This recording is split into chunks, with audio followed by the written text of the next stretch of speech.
saying you've been in Abu Dhabi for how long now? 6 years now. In February will be 6 years. I'm in Abu Dhabi now. Oh, wow. Yeah, Okay. I've been in the UAE in total 13 years. Okay. I was in Dubai and then I moved to Abu Dhabi. So the UAE is home for me. Because if you've lived in Dubai, I lived in Dubai for 8 years. Yeah. So I think that you resonate with the culture and the people Yeah. and the whole vibe of Dubai. Yeah. But Abu Dhabi has its own charm and it's much more calmer. Dubai one wrong off ramp and it takes you half an hour to get back on track. Yeah. Even us residents still do that. Yeah, exactly. Yeah. So, Zaheera, tell us a little bit about yourself, where you grew up, any fond memories of your childhood or things you would like to talk about that we can start the discussion on. Yeah, sure. So I'm South African. Okay. I've lived my whole life until 13 years ago in South Africa. It's been a very, very interesting transition to the UAE. In South Africa, women like me are not really, really into automotive or making a career or mark. And we're not given the opportunities and the recognition as we have been given in the UAE. So from a career aspect, I think this was the right choice and the move. But your parents are... Unfortunately, lost my dad 20 years ago. Oh, I'm sorry. In South Africa, Okay. yes. And my mum, and I think the reason why the UAE is so close to home for me is my mum is buried in Fujairah. Okay. We moved here 13 years ago for a new beginning. And sadly, God's plan was, I think she was the one who wanted to move to the UAE more than us. And we moved here, and after 3 months, she got a flu. It was SARS, similar to Corona, these viruses. She was very healthy. And unfortunately, it's just, Wow, subhanAllah. Yes. She wanted to come here. Yes, she's the one, actually, to be honest. And it was a big decision that we took. We went against all the norms, and family were like, why do you want to move? It was a big step that we took. And those days, now it's very common for people to migrate. And, Dubai has definitely grown in the past 13 years. But at that stage, it was something like, people thought you'd come back after 6 months. That was also the beginning of the downturn. Yes, 2010. exactly. Yeah, I remember. Exactly. Yeah. So we just came at that time. And honestly, when she passed away, and she was healthy, she was 51 years old, very healthy. And of course, we believe and we have faith that everything happens for a reason. But at that stage, we were at crossroads. Should we stay? Should we go back? And we stayed. And I'm so glad that we did.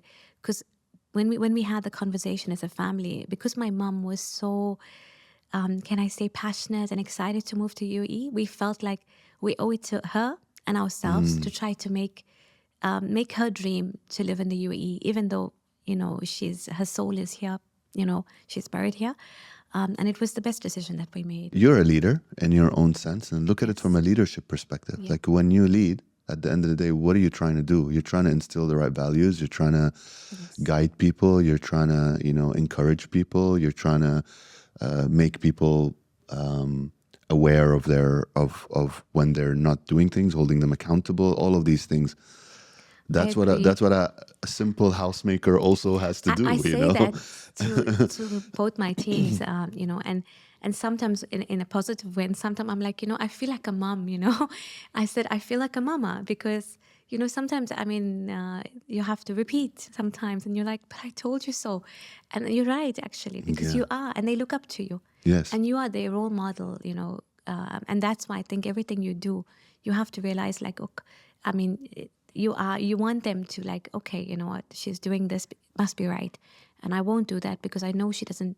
And we have the conversations also. You're not always right? Even the mom and the child will have a conversation, say, okay, I don't agree with this. And I think it's an open conversation. My child has this conversation with me for sure. She's 5. Yeah, and I think you're right that it's not only personally, professionally. I think if you can have that open door policy and be authentic and be... And I think being a female as well, I personally talk for myself. I'm quite humble. And I think I don't have that ego. And I think sometimes it's good and bad because I'm so approachable. And I think that it does help also generally because people feel comfortable. So you're saying it's good and bad. What's good and what's bad about it? Sometimes, the good part let's just define it. So you're saying being humble and being authentic and being approachable and being empathetic. I Yes, mean, it will be definitely. under that. Having emotional It has goods and intelligence. bads. What's the good and Yeah, bad? the good is definitely people feel. I mean, and Sorry, but is that also as a woman, or you're saying in general as a leader? no, as a woman as well. I think in Okay. everything. I mean, I try to not put on multiple. I mean, sometimes you need to, but I try to. I am who I am. Generally, I'm quite transparent, and I try to keep as much as I can, personally and professionally. My values and my morals are always there for me. Integrity and being authentic is really important. So I think the good thing is when you are very humble and grounded, people feel comfortable to come to you and discuss with you when you be the sounding board for them, and they look up to you and they trust you. And even if there is where they have not done what they're supposed to, they feel comfortable to say, look, I messed up and it won't happen again. Can you guide me how to do this better next time?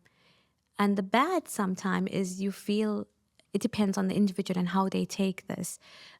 They feel like, okay, you know what? She's there. She'll clean up after me as the mom cleans up after kids. So I think sometime even as much as you can be authentic and approachable and be humble, but I think there's pull and push. And I think I've learned to now know where to draw some lines. It's a work in progress, and I'm still working on What it. does that look like? It's a mess So sometimes. drawing lines you mean like kind of your boundaries? Yes. Yeah. Okay. And I'm trying to put that in How now. how did you? Boundaries is a lot of work I do with a lot of the leaders I work with. It's essential. Yeah. How did you first of all identify that there was a boundary issue, and then what did you do about it to kind of start within you building these boundaries? Because it's hard. It's When you're really difficult. empathetic and you really want to help people and you really want to be quote unquote like their mama and help them and stuff like that, which is all amazing. Yeah. But there is a point where you need to be, Exactly. like we said, like hold people accountable. You need to be just like a mom. Also, Yeah, you need to like exactly. lay down the law, right? What they say. Exactly. So what was that journey for you like? I think it was like I think I felt like I was depleted my energy, at certain time, and sometimes with certain individuals, of course, and you get taken for granted, and then you're like, you know what, this, and they don't grow also, because they keep, it's like when you learning how to swim and you have the armbands, or you need to sometimes let go and say, look, I trust you. I've given you the guidance and the empowerment, and do it. And I'm there if you fall. And now I'm handling things like that. And honestly, it's working. Sometimes I'm still have to just switch off because I'm an overthinker also, and I'm quite OCD, and I want to control situations. And I had to consciously say, look, you've done the groundwork. You've tried to lead by example, but now you need to let them swim. And watch from a distance. So, because I realized that honestly, they were not growing, I was being depleted, and goals were not being achieved the way they're supposed to be. And I had to just do a recap and look internally also to myself. Yes, I think a lot of people confuse boundary as something selfish. And that's most people that are extremely on the empathetic side and on the loving side and on the transparent side and all of that. I find in most cases feel like setting a boundary is that you're being selfish. Yeah. And in reality, what you said is true. Is when you're setting a boundary, you're actually being selfless Yes. towards yourself and towards other people, which is you're protecting your energy. You're making sure you are centered all the time with your people. Yes. And then on the outside, you're also allowing them to grow because you're not spoon feeding them and nurturing too much and stuff. You're, like you said, very wisely, you're allowing them to go to swim. Yeah. Like my dad, when he taught me to swim, he threw me in the deep end. That's a little extreme. A little extreme. I think but okay. my first job when I started in automotive, like actual job, I was literally thrown in the deep end. And that's when I learned and I thrived. And I'm so grateful. At that stage, I was like, oh my God, I can't do this. And I'm not going to do it. And I swear, with lots of phone calls and seeking help telephonically from peers. But I learned. And that's the best way, And sometimes you have to be cruel to be kind. And that's why if the people are mature enough to understand this, it's for their best, but I think eventually they do realize that. I think that title, cruel and kind, and all of these things, they're very I guess they can vary in their quality depending on your intention, I agree. right? So Yeah. if your intention is to really benefit this person and you need to be hard on them, I don't think it's cruel. I think that's actually a different kind of kindness, you know? So to label it as cruel is not fair, because you're not being cruel. And it's not fair on yourself, because Yes. when we say these things, it Yeah. makes us feel a certain way, you know? And Yeah, you feel like I'm being hard on them, but it's yeah, not yeah, actually. You're but it's right. It's not. not. No. It's for their benefit for the long term. Yeah. And I think that in the long term, if they accept this and take the value that it has, they would see the benefit later. And I hope that they would do that one day for somebody, because I think that that's what you want to do as a role model or a leader, to make sure you inculcate those habits that they can take with them eventually. But it's a work in progress. Oh, absolutely. It's Always. constant, and then a lot of self-reflection, and but it's work that you need to do on yourself constantly. It's not Yes. as easy. When you do it, they'll be like, "Oh my God, how." This, I really, really, really love what you said. It's work you have to do on yourself constantly.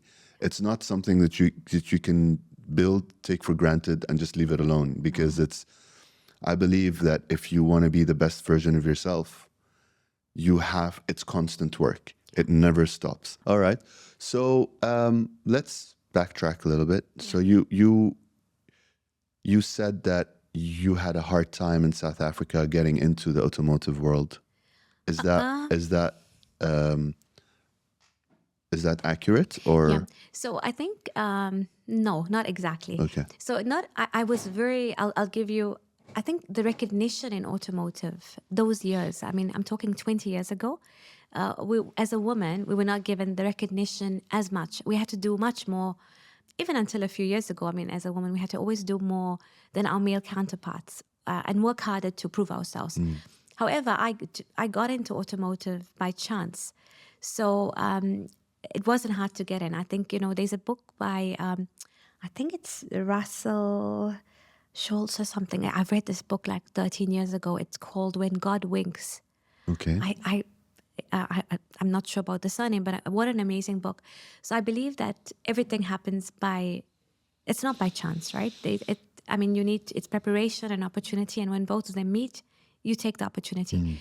So 20 years ago, I worked in banking. I worked in private banking. Okay. And I was outsourced through a temp agency. And they had a position in BMW. What did you study? So I have a marketing and business computing Okay. background. Okay. Yeah. So I was in private banking, and I was still, I was temping to find the right position and the right organization. So I was just That was like the freelancing. beginning of your career. Yeah, Okay. like 20, no more than that. I think 23 years ago, 23 years ago. So I was mostly in banking sector. And then a recruiter called me up and said, look, we have a position in automotive in BMW. And it was definitely not what I'm doing now. And it was just an office PA cum manager position. And just to digress slightly, my dad was an entrepreneur, and he was a BMW fanatic. Okay, so and his accountant advised him to not buy a car, definitely not cash and not finance, but to lease a car. So my mom's car and his car were both BMWs, and every single year we had an annual operating lease, and he would change the car every single year. So we had a brand new shiny BMW every single year in our garage. There were 2 new cars. So for me, automotive, private banking, luxury, cars was all something I was very comfortable with.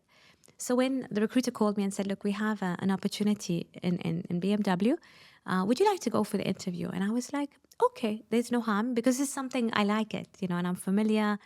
And I get more excited when I see a beautiful, sexy car than I do for shoes and handbags, although I have a big passion for those two as well. But cars excite me, the aesthetic aspect, the power, and all of those feelings So associated with it. Did you always knew you wanted to get into that field, No, or to no? be honest, Okay. no. Okay. It was just by chance, honestly.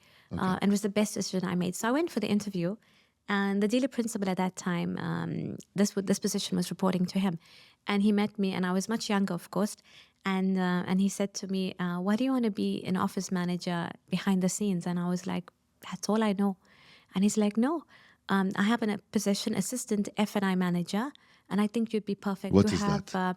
I said the exact same word to him, and me being me in the interview, and I said, "F&I, is that a swear word?" And he started laughing, and he's like, "I'm gonna hire you." And I said, Hired. "Yeah." That's And it. then Done. and then he said to me, "That's finance and insurance." And I'm like, "Look, I have no idea what it entails, but I can just tell you something. Whatever I put my mind to, I'll do the best I can." And he said, "I believe that." And he called the F&I manager, who went playing golf in Sun City after 2 days when after I was hired. Oh my God. Yeah, and So when I that's said the that was the definition of deep, throwing in the deep end. exactly, Okay. and and even surrounded by all these beautiful cars, I was still nervous. I'm like, oh my God, okay. So anyway, he called the finance manager into the office, and he said, "Look, I wanna give an opportunity." And the first thing he was like, "What's her background?" And he's like, "Banking and relationship. Definitely, she's good in relationships. Looks like she can try and do whatever she puts her mind to. I like her attitude and enthusiasm. Let's give her an opportunity." And he was like, "Okay, I share your sentiments. I like the energy, and I think we hire people more for attitude, right? And skill at a certain level, but I think attitude is key. I personally, for me, attitude is more important, and energies and body language." So I joined, and literally after 2 days, by the way, he just tells me, "Oh, I'm going to play golf in Sun City, and I'll be on call I've when been I'm not." waiting for you to join so I Yeah, can. So I can but he was very kind, and he gave me names of and this one woman. She was amazing. She was a regional manager for BMW Financial Service. She was awesome. She was like really my 911. I think in one day I called her like maybe 15 times, Oh and wow. yeah, and And at that position, she was picking up, she and was so helpful. And I think because again for me, I it's just amazing when you start your career with somebody that nurtures you and helps you she that was way. amazing, Especially if it's a woman to honestly. woman, because that's usually She was sometimes very rare awesome. to And even find. though I didn't report to her, but we developed such a strong relationship because I wasn't, I also say to my team, and now not that much, but in the beginning of my career, because they were more junior, I suppose.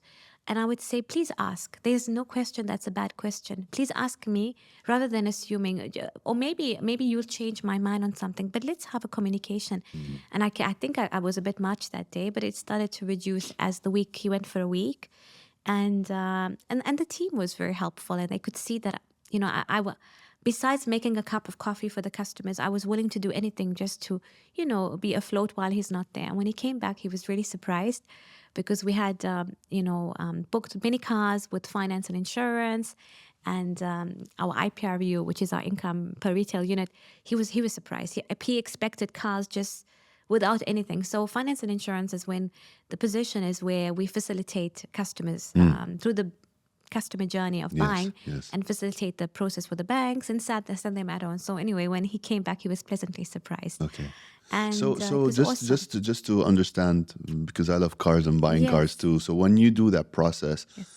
is it a service or is it actually revenue generating too? Both. Both. Yeah, Okay. yeah, Okay. definitely. There's definitely revenue generating. I mean, it's a one-stop shop.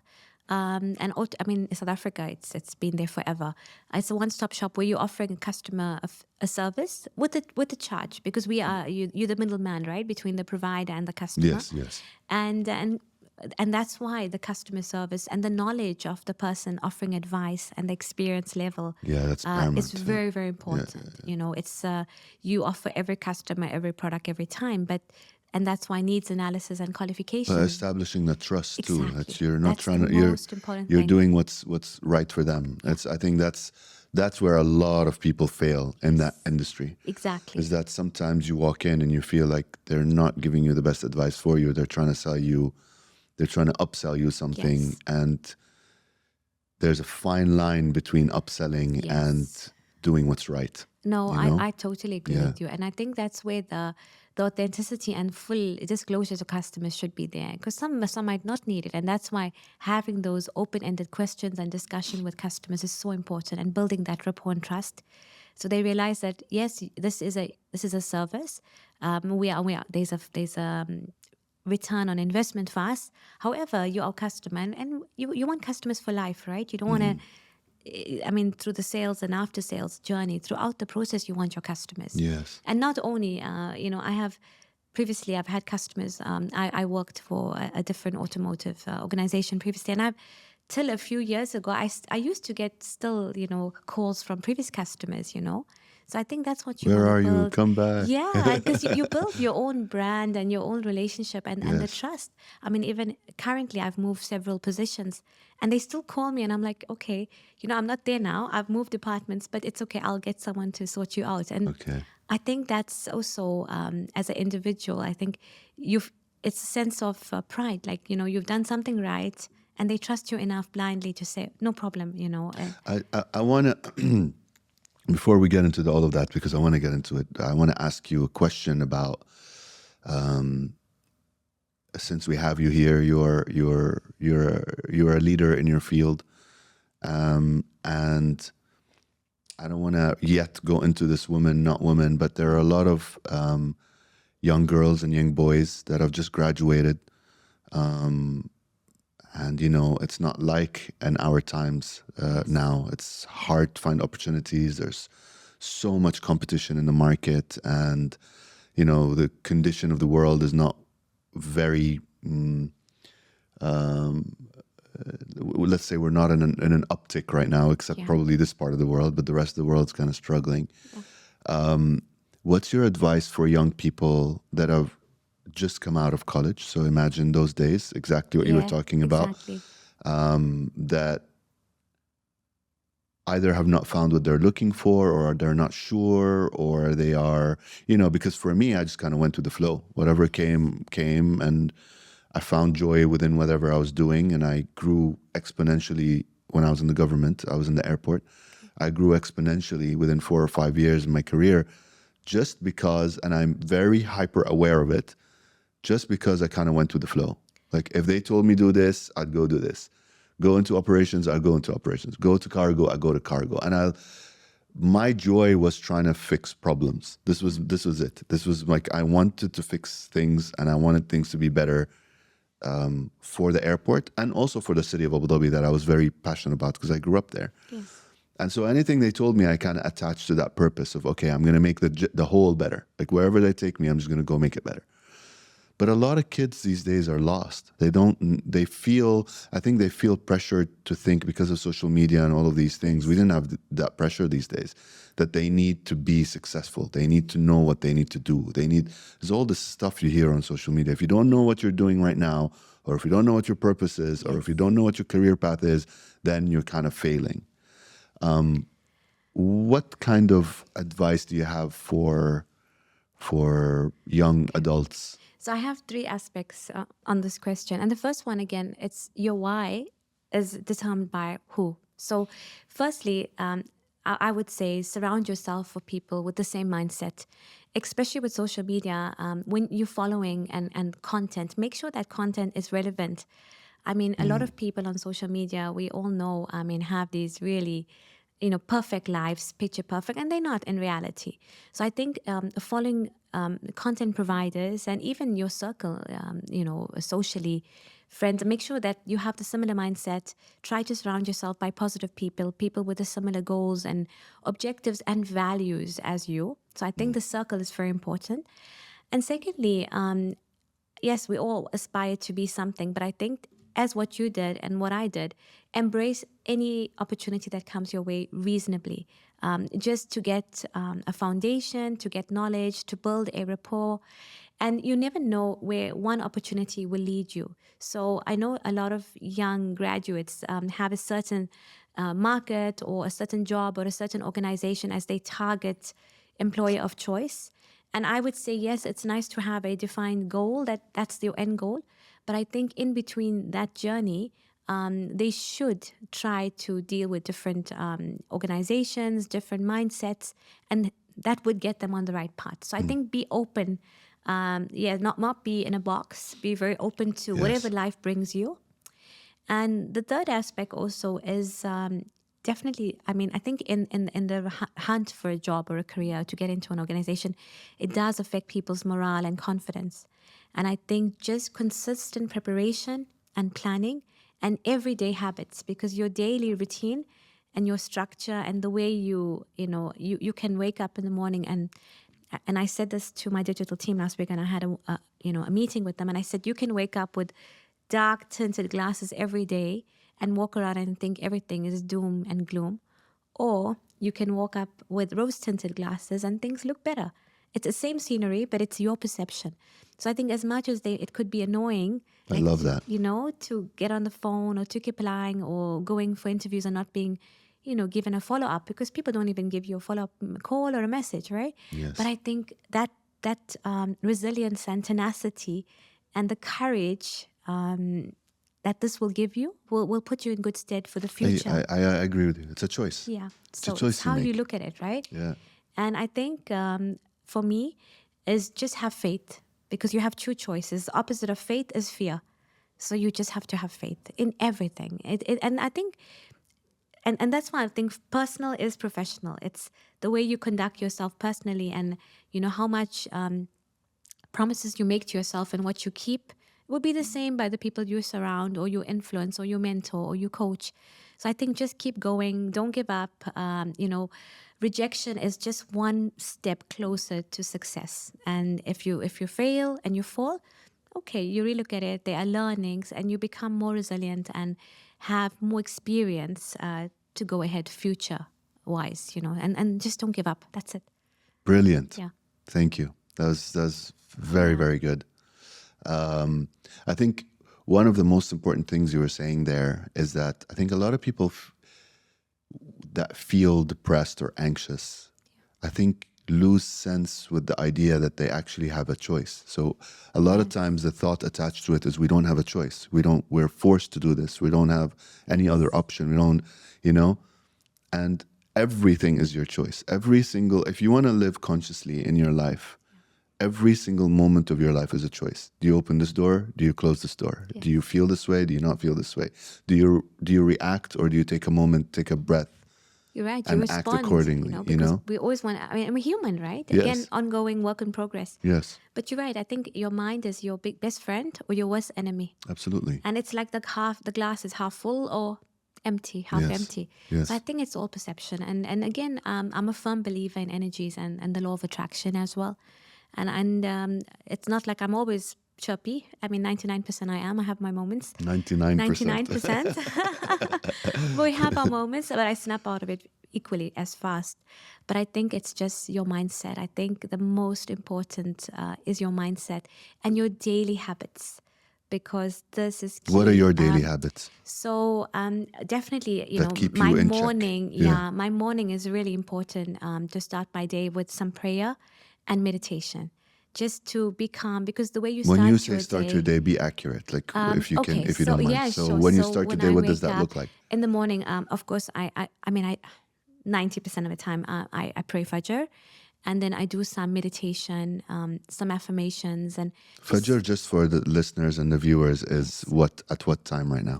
now it's about 5:30, yeah, Okay. 5 something, yeah, Okay.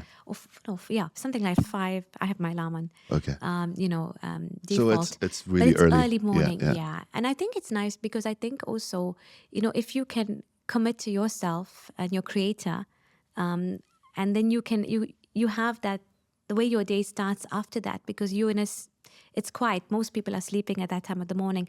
There's no rat and noise, and you can just be with yourself and be calm and just look at the previous day, see what went right, what could have been better, what is your plan for today. Is that what you're Because meditating on? That's what I do. Okay. Because look, that we all, the only guarantee we have is that we're not going to be here one day, right? So today is all that counts. Even coming here today, in 5 seconds, you can be like, am I going? Am I not going? So I think we have to make a conscious decision every single day that we have one life, and we just, all we have is the present. The future is not guaranteed for everybody. So I think in the morning, I have that conversation with myself, and honestly, it gives me so much of peace and calmness to get me ready for the day, to make sure that I am very calm and collected, despite what the day could bring, because we don't know. And I think if you have that, can I say, mindset and condition your mind for the day like that, I think that you somehow you will get through it despite. And then I notice like some days when I do miss that, my day is chaotic. I have no structure, and besides having lots of coffee, and the day doesn't even end good. And because I started well, I believe in quality, not quantity. I can accomplish my tasks within that time and still go in the evening and go to gym. So I try to have a balance of work and life, because I think if you take care of yourself mentally, physically, emotionally, you can give better to your professional life and your personal life. And because I've been at a stage where I was many, many years ago, I felt I was burnt out. And honestly, it made me also make silly decisions in my life because I don't have a work-life balance. Silly decisions. Yes.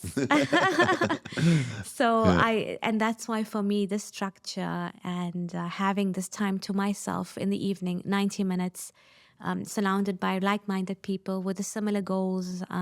We just go, we switch off.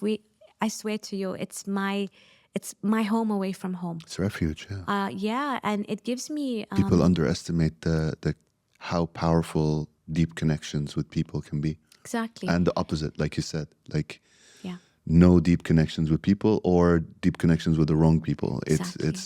It can make toxic. night and day wrong. difference in your life. Yeah. And I mean, even exercise, I mean, honestly, even from a longevity point of view, for your brain health, all the hormones, oxytocin, endorphins, all of that. Okay, so let's get back to you.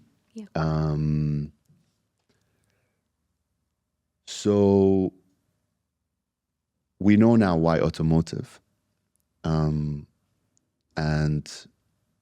we definitely know that women are underrepresented in that world.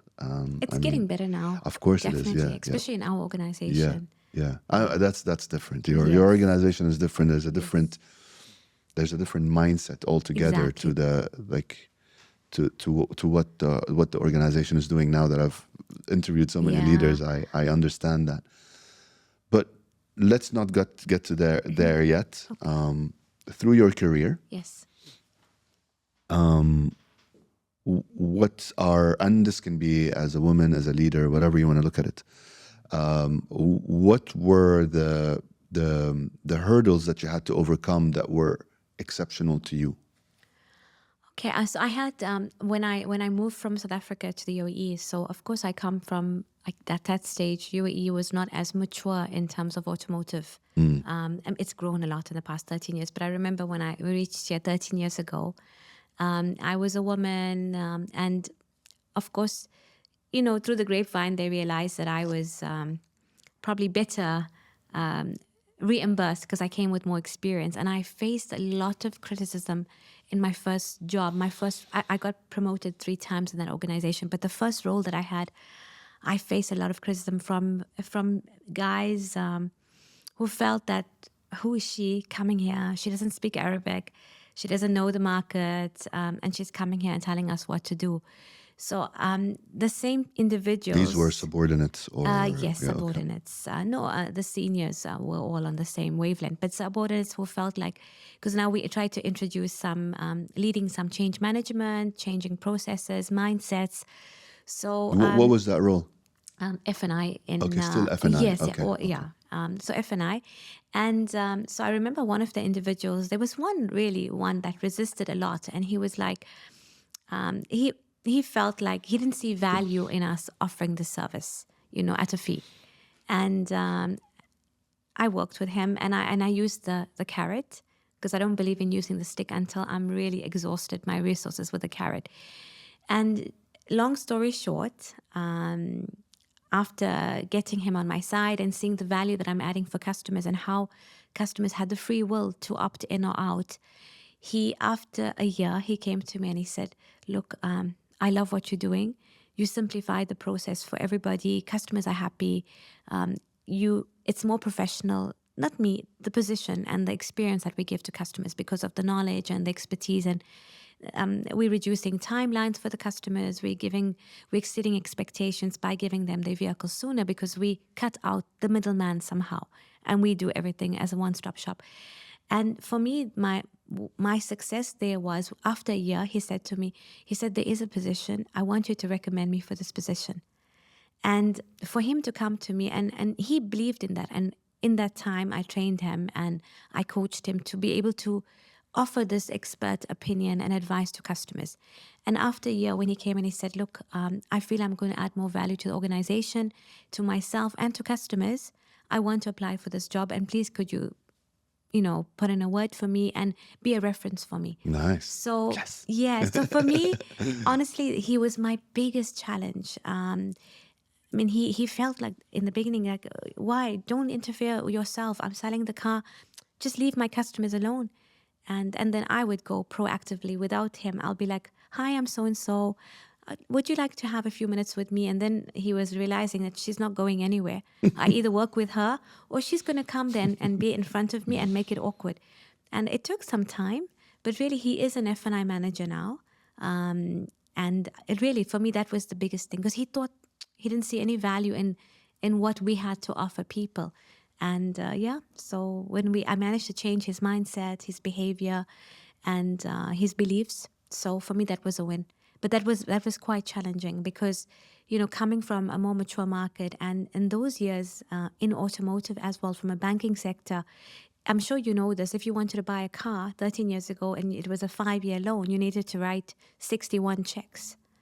And now it's Yes, all, I've written them repeatedly, trust me. Exactly. It was the bane of my existence. And I was like, what? What? Like, what a waste of time and paper and ink. And so I've seen that industry grow leaps and bounds in the past 13 years. And now everything is, we're going more digital. And no, honestly, I'm so happy to have witnessed it from start to finish. And I feel very, very honored to have been part of this change in great organizations in the UAE. So so it was challenging when I joined. So what did you learn from that? Or what can you teach from that? What wisdom can you impart from that experience? I think when you are new in a role or an organization or in a new surrounding, don't give in to bullying or people who think they know more. Stand your ground. As long as you know you're doing the best for yourself and whoever else is involved, and your intention is good. And I honestly, just my only, just a small point is just don't give up. Don't give up. If you have good intention. You're saying don't give up on yourself or on people? People as well. It's a combined. I could have gone and, made trouble. And, when people don't do what they're supposed to, I could say, okay, he's being disrespectful or rude or put him on a PIP or do something. No, but I didn't. And I think sometimes kill people with kindness, because kindness is key, and be so persistent, and eventually they will see a way. Maybe not your way fully, but they will see a way. I think this is a beautiful expression of bringing the feminine into the workplace. Yes. Or I'm saying the feminine, not a woman. Yeah. Right? The feminine energy. I have a masculine, believe me. Yeah. No, I understand that. Everybody has it. You have the slider that you need to be able to move in. Right? Exactly. So we all have it. Yeah. And that aspect of it is just bringing a little bit of the feminine, because the masculine can be very abrupt and angry and let's fire him, let's replace him, But then there's this other side where you can say, if I just take a moment and breathe, maybe I can see something in this guy that he doesn't see in himself. Exactly. Maybe that's the reward I'll get at the end of the day.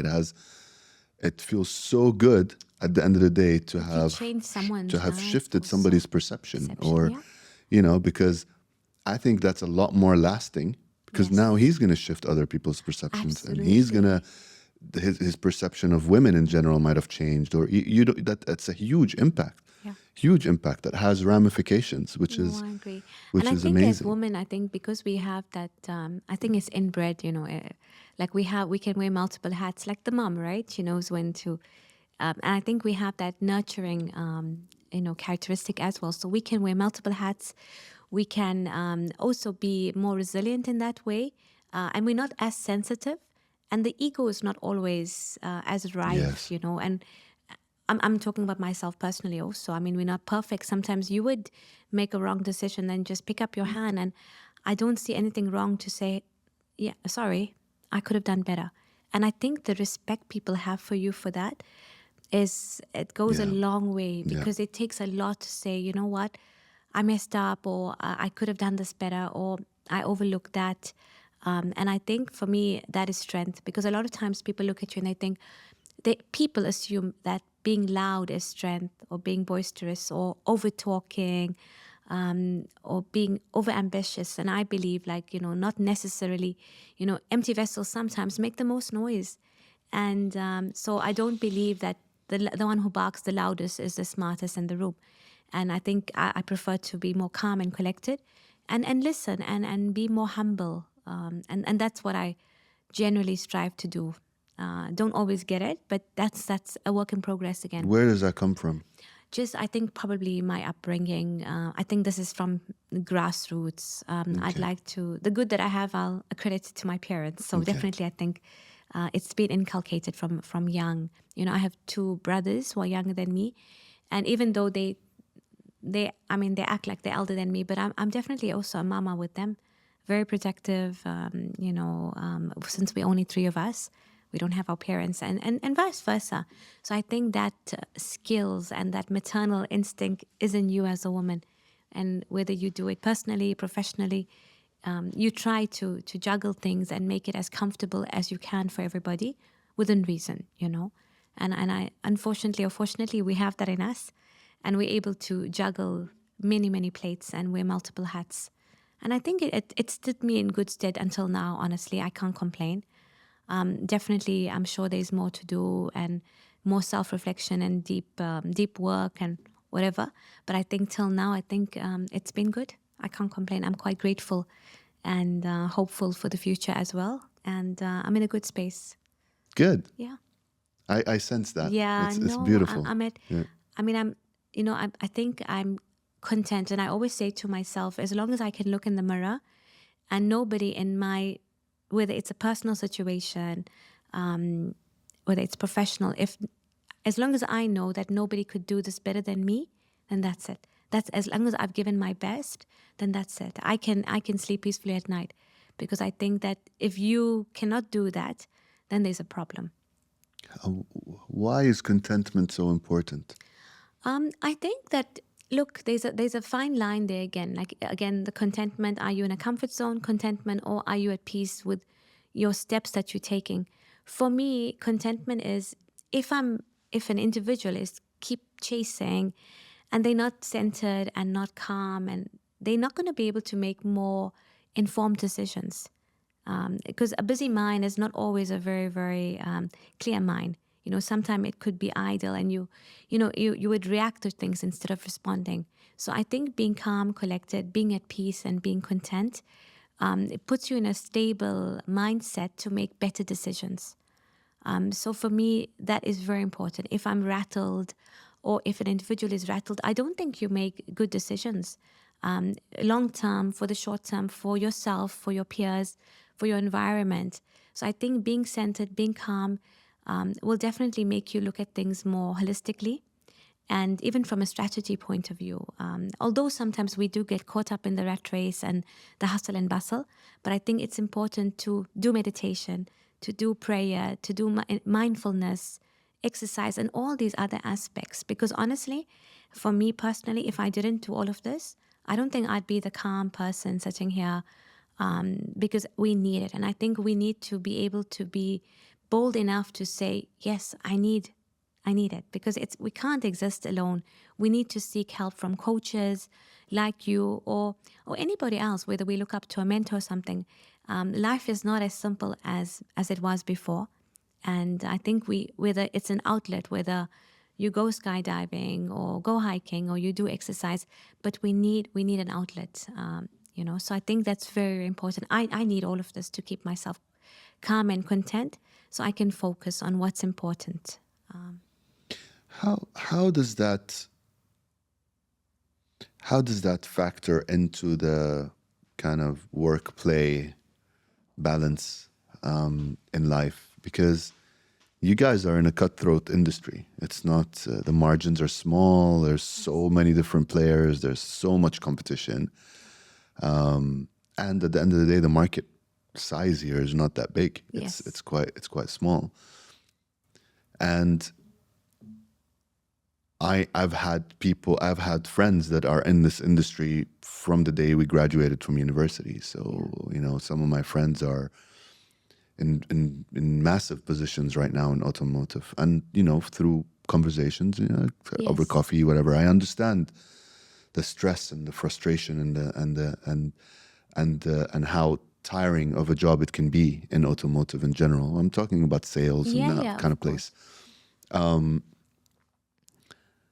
How at a leadership position, how do you balance that within your team? Of course, leading by example is one thing. Yes. But how do you balance that between what they're trying, the bottom line at the end of the day, you have your Yes, there's a P&Ls and you fine have your line. targets and you have all of these things. Yeah. And with your acute awareness of what you're saying, that you are aware that a healthy mind and a healthy body Yeah. is more effective, things clearer, can get things done more efficiently. How do we do that with teams? I think the key is building trust and making them understand that you have the same vision and goal, and they part of this journey. Firstly, right?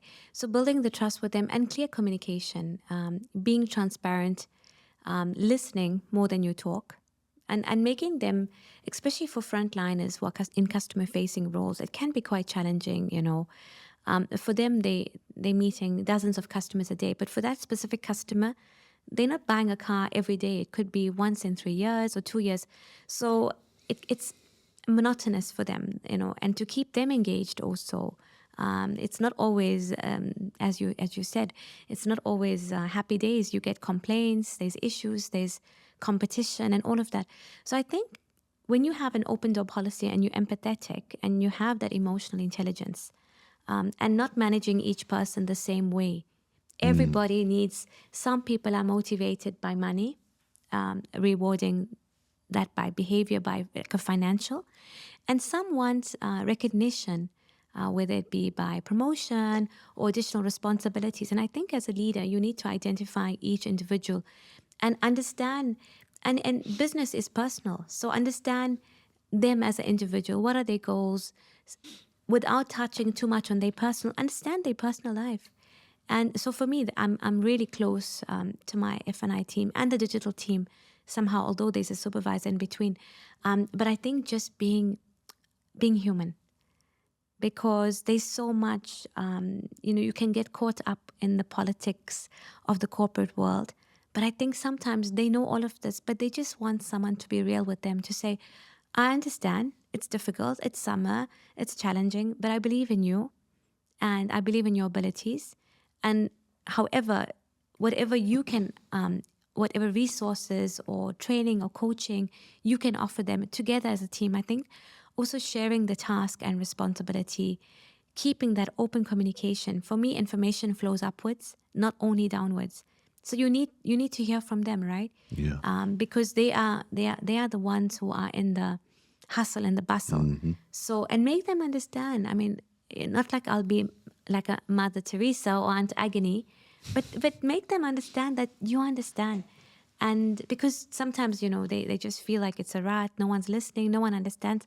Just be a sounding board at times. But again, there's a fine line, because sometimes it's you need to think of your P&L as well, right? So I think it's a very fine line to cross and to keep intact somehow. And I think, and wearing the multiple hats, and that's what I honestly try to do, and not giving up. Don't take no for an answer. Find other ways of, mitigating the risk. Or, I mean, we have moments we're dealing with personalities, individuals. They have family, they have different situations. They are emotional sometimes. And I think just being real. For me, I just try to be as authentic as I can with them. And in turn, I get that back from them. Sometimes it's not the most positive conversations, but it's necessary. And also making them accountable and making them realize where is their value in this whole journey, and giving them full autonomy as my leader does. There's no micromanagement. There's full trust. You know what you need to do, and you get on with it. And I'm there if you need something. And I think this is the most important thing. We don't have a culture where we are micromanaged. Nothing is a no. There's always an opportunity to discuss. There's an open door policy. We don't always get what we want, but we always heard, and there's always compromise, you know. And I think I'm so grateful for that, because to work in that open culture, and the conversation is always two ways. I think it makes you feel more appreciated and more driven and motivated to do more. And I try to use the same, can I say, dynamics and methodology with my team. And yeah, I mean, we're on a good track overall. It's amazing to hear that, because a lot of times all people want is to be seen and heard. And Yes. I remember being in places where I had leaders that never saw me, never heard me. Actually, the opposite. They take everything and shine themselves and not give me any respect, or like all of these things that would happen and probably happen to you at some point in your career and everybody's career, that make you realize how much leadership is important, how much healthy leadership is important. And you said one thing, which is just being human. I had an interview with Dr. Aisha bin Bishar. I don't know if you know her or not. And that's the statement of her saying just be human was so viral. It went crazy at people, and mostly it wasn't other leaders. Other leaders were commenting, but mostly people, younger people, were saying, that's what we want, that's what we need. It's so amazing that somebody like you is saying this, because we don't get this, we don't feel this, we don't see this. And it just made me feel so, I don't know, it kind of triggered me because of my trauma from when I was younger and I was in these places where I remember how viscerally hurtful it was to be in positions where nobody was seeing you or nobody was hearing you. Why do you think that a lot of people, and I'll say a lot of leaders, feel like it's not right to be human? Not to show their human side, I mean. I think that it's such a misconception that they feel like they're opening themselves up, maybe. To what? I don't know, like maybe people will be too comfortable to approach them and they want to keep some limits or some boundaries. That's the one I'm asking. Yeah, why? I don't, because I'm totally not that. Sometimes I'm too approachable, and I'm working on my boundaries. But for me, it doesn't make sense. Like, I don't know if it's just ego. I'm the boss, and and you need to do as I said, and it's a one-way communication. And for me, I don't believe that. I mean, I have got personal experience where I've taken over a team of the same people just by listening to their requirements. We've thrived as a department. It's the same set of people, the same ability from a skill level, but the mindset was with my support and with their communication, the two-way communication, making me realize what they need to do better and what was not given. Just by engaging with them, the same set of people, we had delivered an astounding set of results. So I'm not a magician who just came and had a wand. Yes, there's a lot of strategy that goes behind in that, but listening to them. So for me, that's honestly, I'm really proud of myself to achieve those results, because it's not like we changed our product or we changed our process or our offerings, which I just managed to change mindsets and listen to them. And then, of course, compensation is linked to that, but driving behavior, right? Because we're in a sales environment. So how do you drive people's behavior? By money. So I think just listening, and because especially with salespeople, they can switch on and off very, very easily. And if they feel that they're not being heard, their requirements, their challenges are not being taken into consideration, they would just switch off. And that's why, for me, I believe in that communication. And it's key. You reminded me once I'm not going to mention where, or just for personal reasons, Yeah, but I used to work somewhere, and part of that operation was not was slacking, okay. and I was kind of like a special projects director, so people would give me random projects. So this was one of the projects. Me and my boss, Okay. who I hired, had to go Okay. to this place and figure out what's going on, and it was on urgent notice. Like we had to bring the efficiency up. And when we went there, the first thing we wanted to do was hear from the people. Yes. This guy's British. He's completely different kind of mindset. Yeah. And we had a kind of town hall kind of meeting where we sat down, and people were terrified to just come and sit, Yeah. just to come to attend. Wow. Okay. We made it, and then the next time we made it mandatory, because only like maybe 20% of them showed up. Then we they were made in it, fear, possibly. yeah. Then we made it mandatory because we felt like we needed them to get outside their comfort zone, to challenge their fears. So they came, and you will not believe the feedback we got. Like, we want cold water. Because it's a very, very, very taxing, physically taxing environment. Okay. We want a resting area. We want a place to go pray. We want a place to rest. We want resting periods. Not a big requirement or request. No, It's you so don't simple. understand. Yeah, You don't yeah. understand. Like, no one even asked them these questions. So we sat and we asked them. We took all that list and we actioned it immediately. Like within a week, they had a resting area, air conditioned, Wow. place where they can go make tea cup. Like I are was quick I was wins, so yeah. dumbfounded. Like I'm like, these are basic. Yes. You're not giving them anything extra. Exactly. You know It's what I a mean? basic human right. Yeah, basic human rights. So But we they were gave not them all of comfortable these to even things. ask for this. No, they were Imagine. scared. Yeah. They were scared. I don't think I'm not saying if they asked, somebody would have said no. No, probably not. But they They were didn't just feel scared. comfortable. Fear. Yes. You know, leading through fear. That's what I'm saying. The old leadership was leading through fear. Exactly. And I know the old leadership because they were my leadership at some point. At this point, I came on top. Okay, trying to change. Yeah. You know, the mindsets. So we got this stuff done, and the efficiency within 2 or 3 weeks, because we started measuring, went up. Like the mistakes went down, the stuff that everybody was complaining about, the clients, went down like by maybe 50%, and the efficiency went up like 80% within 2 weeks. Yeah. And when we showed that to the leadership, the senior leadership, they're like, it's magic, but it's not. No, you just need to listen to people. This was almost 25 years ago. Wow. Okay? Now, I still hear people complaining of the same exact thing. Wow. It's insane. I am an ultimate. Where I started my career was I became an ultimate specialist in chronic stress. This is what I specialize in within organizations and within people. Okay. Because I believe that peak performance is the polar opposite of chronic stress. If you're chronically stressed, like you said, Yes. mind is muddled, your body doesn't feel good, you're not sleeping well, you're not resting well, you're not eating well, you're not exercising well, you're not working on your mindset, you're not doing all of these things, spirituality, all of that stuff, then you're not going to be at peak performance.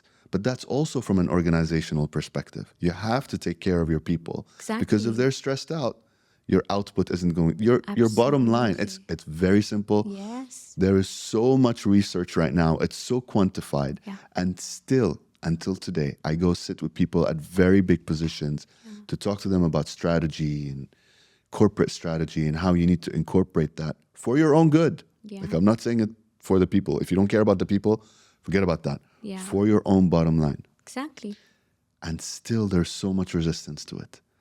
It boggles my mind, and that's why this podcast is called Stress to Joy, because It depends on the culture of the organization. it's I crazy. think, right? It's crazy. Everybody wants to tick a box to say that we are doing this just so that they look nice and rosy and shiny. And don't shy away from saying these things in public because I do what I'm doing for people. I want people's lives, and that's my purpose. I don't want people to go through what I went through. No, people need people, and we can't exist without each other, Yes, right? yes. And that's why teamwork is so important, And I always say this, like even the guy who's cleaning, who's making coffee, he's so important. We only realize when they're not there, and the customer needs a cup of coffee, Yes. or we need we need it Yeah. to survive, you Yeah, know. yeah, yeah. And that's why I believe every person has their place in society, and that should not be taken from anyone, whether you're a CEO or you're a president or you're a guy who's cleaning the streets. Each person has their place, and I think that that position or their value or their contribution, it should never be demonized, you know, because everyone has their place in society and we need to respect people. And again, for me, respect is very important. And I try to, I don't, and that's probably one of my strengths. And I think that's what makes me listen more than I talk sometimes, and being transparent and authentic. And till today, whatever success I've achieved professionally, it's about respect, because respect goes both ways.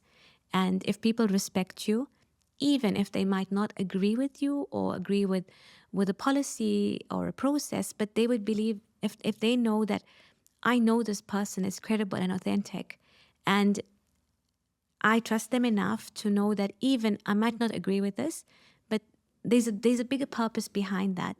And I trust that if we do 1, 2, 3, she will or he will, you know, recompense it to us for something in the future.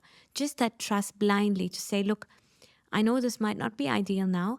Let's navigate this. I know it's a challenging time, but I promise you that if we stand together and we overcome this hurdle together, we will 1, 2, 3. And I think that trust and respect that I try to get and thrive on, and it's not always possible, but it's something I'm constantly trying to do, because respect, once you lose respect and trust, you've lost everything, and your reputation also.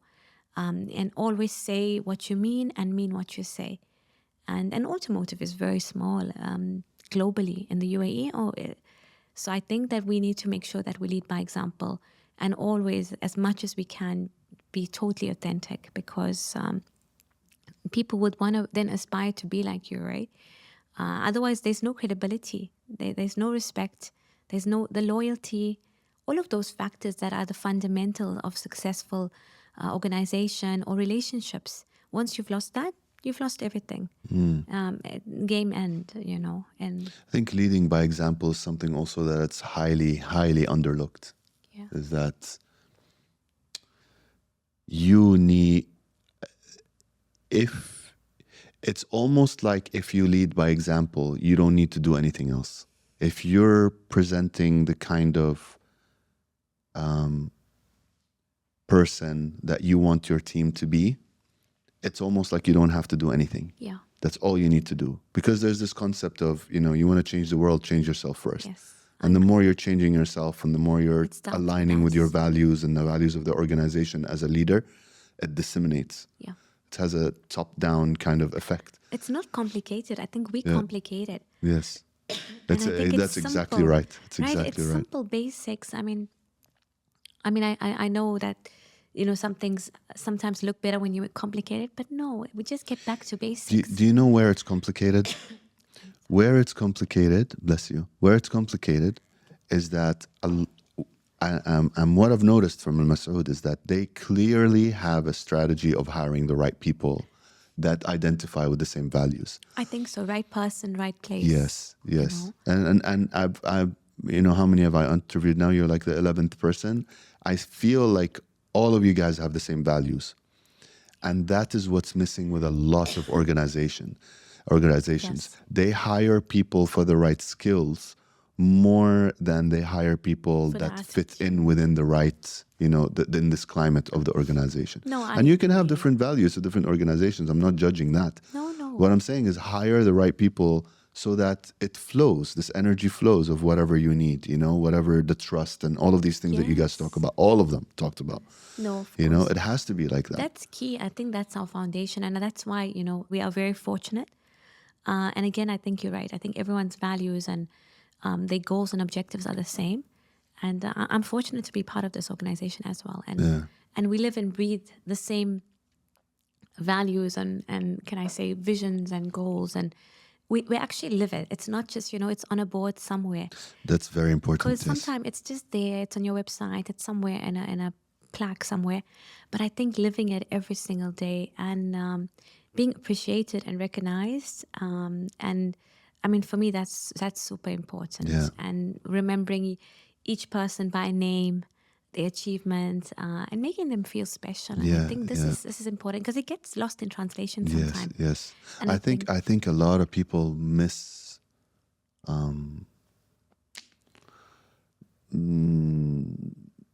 they don't understand the value of the big strategic work in an organization. I feel like they do it just because they have to do it. They don't understand how important it is to have a purpose and align everything under the purpose and extract your values from there and then infuse it in everything you do, and how you do the everyone, operations and everyone. Because yes, if you infuse your values into your HR manuals and how you hire people and the type of people you look at and into recruitment, yeah, then you make your life so much easier I because you're agree. hiring the right people with the right values. I feel like sometimes the skill set is secondary. I agree with You you. know, the world is changing now. Everybody talks about that. Elon Musk and everybody talks about it. Like, Yes, we're not looking for skill sets. We're just looking for people that fit in within the organization and are willing to learn. I Full agree with stop. you. I mean, it's And attitude and behavior you because said that everything before. else, Yes, like yes, for me, honestly, like I feel like a skill to a certain level, unless it's a very technical role. But most roles, people, if they have the right mindset and they can do attitude, they can be taught. yes. But But you and learned being that early on proactive, from your first experience you yes, were talking about. exactly. Yeah. So I think it's so important. Like just embrace it and never say no. Try. I mean, I'm learning to say no in different aspects, but Yes, yes. in terms for challenges, there's no harm, And then if you feel, ask for help, be humble enough and drop the ego and say, look, I need some guidance or mentorship, or I need some support here. And honestly, I respect that when people come to me and say, look, I understand, I got the brief. However, do you mind to reiterate this? Something I'd rather someone come to me and have that discussion than, not deliver or be confused or be Yes. stressed for a Yeah, few yeah. days and It's like, oh my God. inefficient.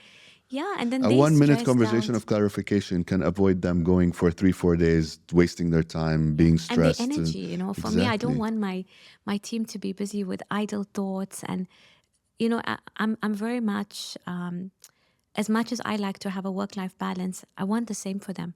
So I don't want them having sleepless nights on something that they didn't understand. And I'm like, please ask the questions, And I think that open door communication is so important. And I keep saying it, I've said it a few times, because really, if you have that open door policy, something that is like a small mole, you make it into a mountain just by your mindset and your perception of, oh, it's bigger than what it thinks. And if you just have a discussion, it's nothing. Because sometimes we overcreate scenarios in our brain, right? Yes.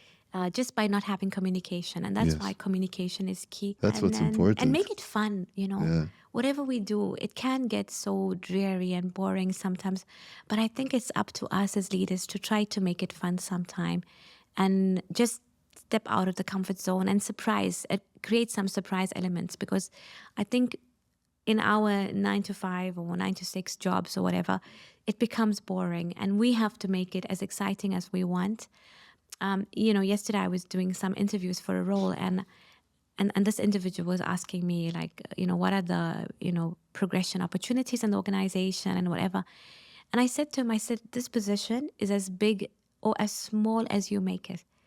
If you, maximize the opportunity and the trust and the empowerment that we will give if you are selected, and utilize the resources and the relationships with, support departments, interdepartment, and you make it grow, then this is going to be your baby. But if you sit and expect to be told what to do, and expect me to micromanage it, which I'm not a micromanager, then this will be small. But if you want to take ownership and come in and